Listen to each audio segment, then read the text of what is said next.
to President's Day, you'll notice the temperatures really aren't too bad. The coolest day is Sunday at 55. Then we start to warm up, and after Wednesday, it gets even warmer. The forecast is coming up. Right now on News Channel 6 and 7, the Medical College of Georgia's State of the College Address will tell you what the dean shared about his vision for the future of the school. Also ahead, one Columbia County program is preparing students for the workforce. We'll tell you how.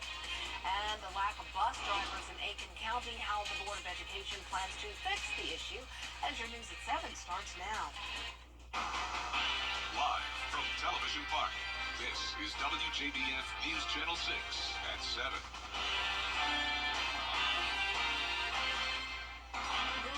Everyone, you're watching News Channel 6 at 7. I'm Dee Griffin. Thanks so much for joining us. Coverage you can count on begins with health care from your home. That was a major focus of MCG's annual State of the College address today. Here's Bria Smith.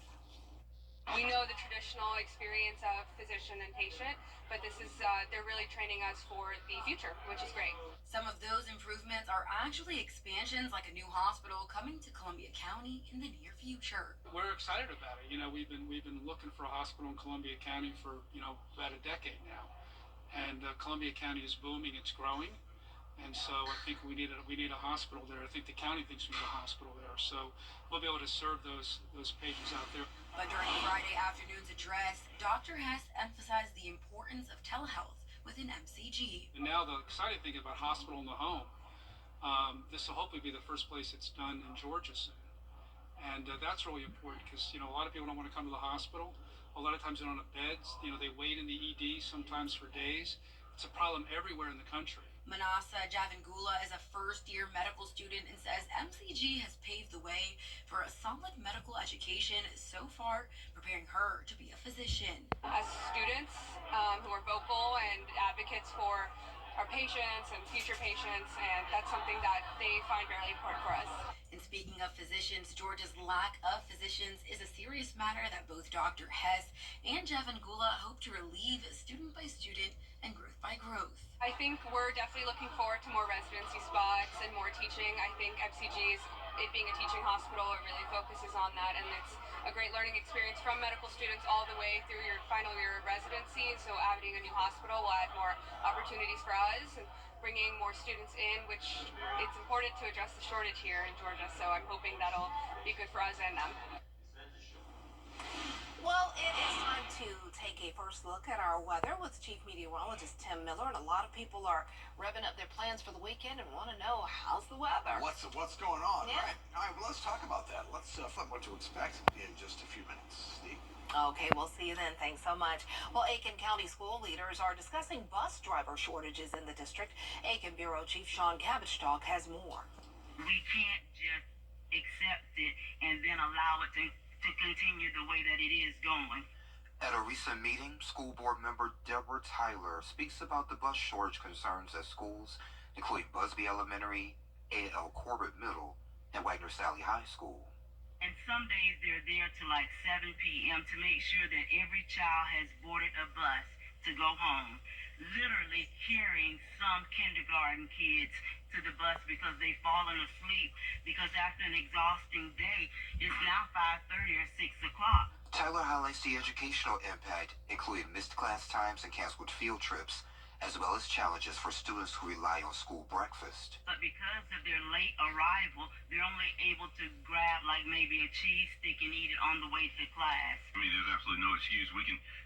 If they don't have time to eat breakfast in the lunchroom, they can bring their breakfast to the classroom for those students, and they can sit at the back, and we can increase custodial to make sure that the trash is taken out. Dr. Corey Murphy, the Chief Officer of Operations, acknowledges the impact on students and outlines efforts made to attract bus drivers.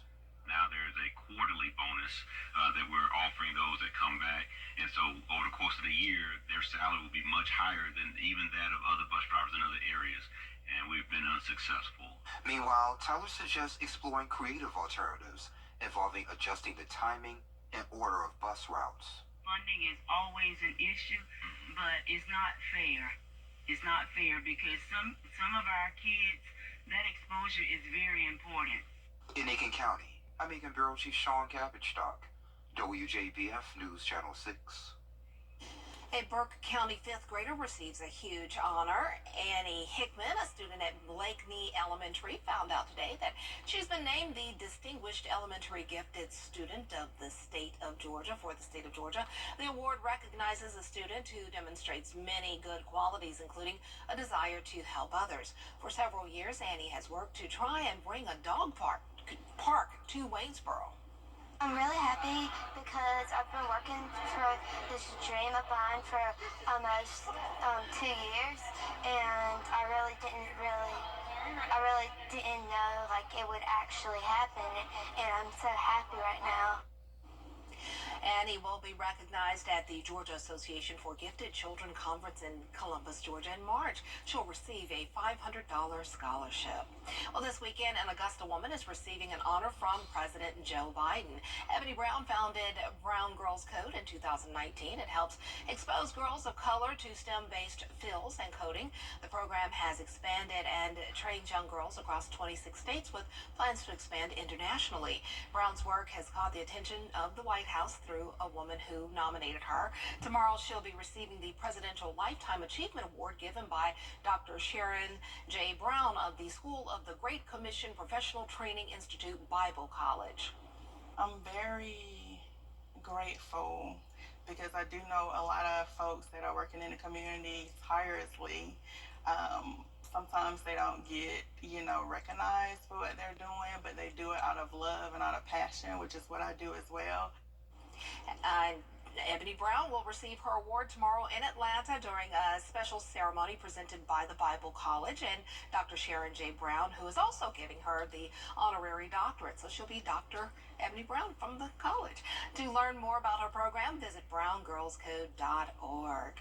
Well, Columbia County high school students competing in a district-wide competition this morning at the Sheriff's Office. Hannah Latier was there.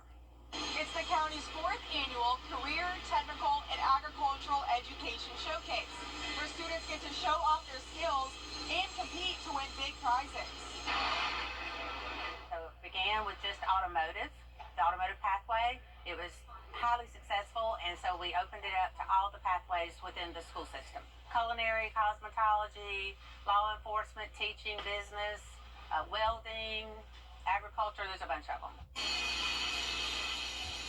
Professionals from 16 different occupations were the judges for hundreds of students from every high school in the district. Not only did the county and the school district come together to make this happen, but also a lot of businesses and a lot of instructors from around the area. It's described as a reverse career fair.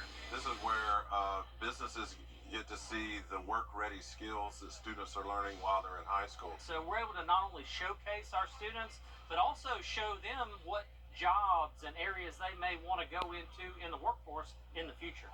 At the end of the day, winning teams got prizes and awards, and one lucky student received a $1,000 scholarship. We have one of our work-based learning students from each of our 5 high schools that are interviewing for a work-based learning scholarship that will help them further advance their career goals.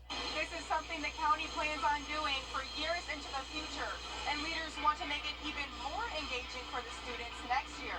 In Columbia County, Hannah Latier, WJBF News Channel 6. Up next,